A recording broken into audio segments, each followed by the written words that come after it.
Memories, The Apple of One's Eye, a literary critical analysis to Bienvenido N. Santos, The Scent of Apples.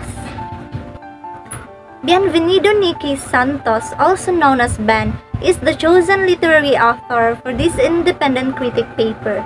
He was a Filipino-American novelist, poet, short story writer, autobiographer, memoirist, and essayist who was born on March 22, 1911 and died on January 7, 1996. Santos was a pioneering Asian American writer who resided in the United States for so many years. His writing style was carefree, but his fear and self-crisis transformed it into a mixture of laughter and pain while he was away from his family during the war that came to the Philippine Pacific during Japanese colonization. This characterized him as a man who hid his tears behind laughter. One of his famous works encompassing these themes is The Scent of Apples, which left a mark to many of the Filipinos, particularly the Filipino overseas workers' heart. The Scent of Apples showcases his sympathetic and touching portrayals of Filipino immigrants in the United States struggling with loneliness and separation. The Scent of Apples, one of Santos' famous short stories, was written in 1979 and consisted of fictional events that occurred in no chronological order, as Santos inserted a few flashbacks in the middle of the story. It was written in a first-person point of view, with its narration using the words I, my, and our, which gives the readers a hint that the main character is the one speaking straightly on the story with his experiences. The story takes place in Kalamazoo and features only 4 characters: the main character, who is the author, a Filipino farmer named Celestino Fabia, Fabia's wife Ruth, and Fabia's son Roger. The story began in an intriguing manner, posing the question, were Filipino women the same as they were 20 years ago? Which Fabia asked at a conference, demonstrating his interest in Filipino women at that time. The author answered the question honestly, earning the farmer's sentimental investment and prompting both of them to have a few more conversations after the conference. Later, the author was invited to dinner by the farmer, which allowed the author to learn about the farmer's family and some of his experiences as a Filipino immigrant. Getting into the depths of the story, as stated on the website of Douglas Writers Project, the author unfolded how the apples and their scents in the farm represented Fabia's unwavering memories of his childhood in the Philippines and how they were longed for.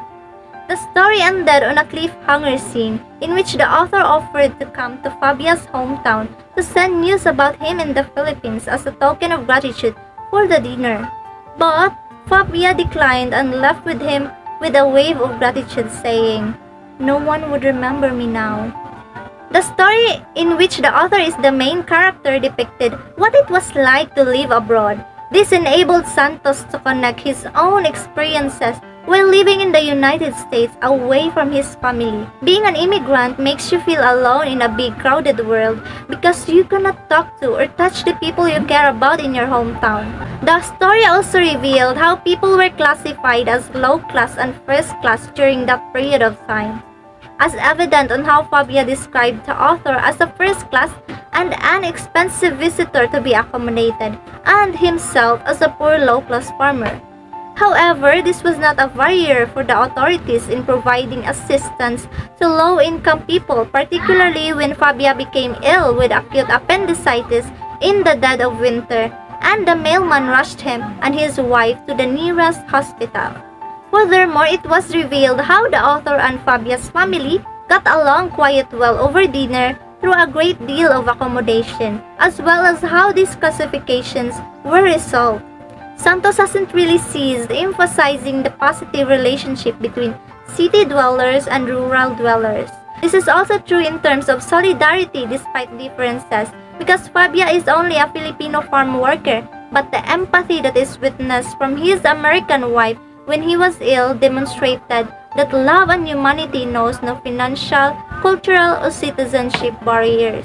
From a feminist lens, it can be seen that women are intended to become as warm as Ruth in the story, a nurturing mother and wife who never tires of taking care of her family, preparing them food, and even being willing to freeze to death just so you won't be alone, is sometimes what a man needs to endure living in different countries.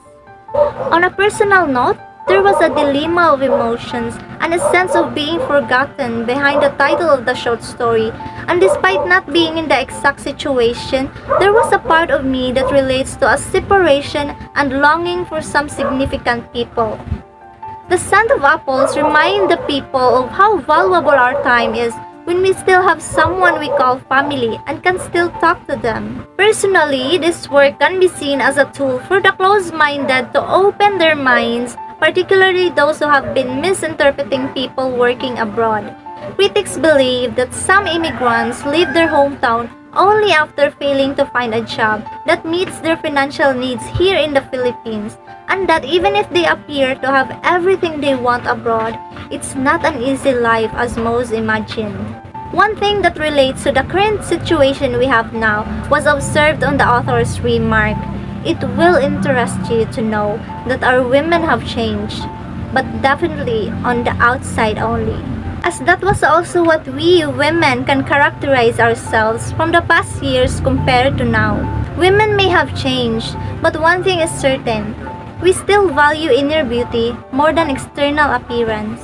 Besides, the lines that the main character said at the end of the story tell Ruth and Roger, "I love them," makes the readers think about how affection and friendship can easily be built in a short period of time, because that is the nature of Filipinos. Ultimately, this masterpiece is all about the unique characteristics of Filipinos.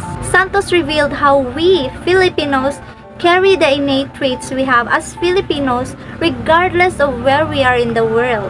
Despite their differences as a city dweller and a local farmer, the author and Fabia got along well, not to mention how warmly Fabia's family welcomed the author to their apple-scented home with a variety of foods on the table.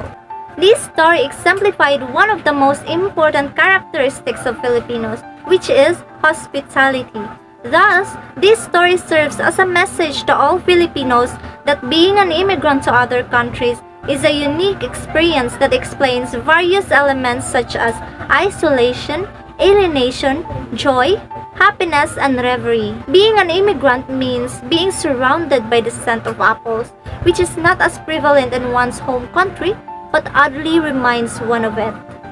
After reading how this story emphasizes the importance of reminiscing past memories with our loved ones, indeed, it is not a mistake to say that The Scent of Apples, written by Bienvenido N. Santos, is the apple of my eye.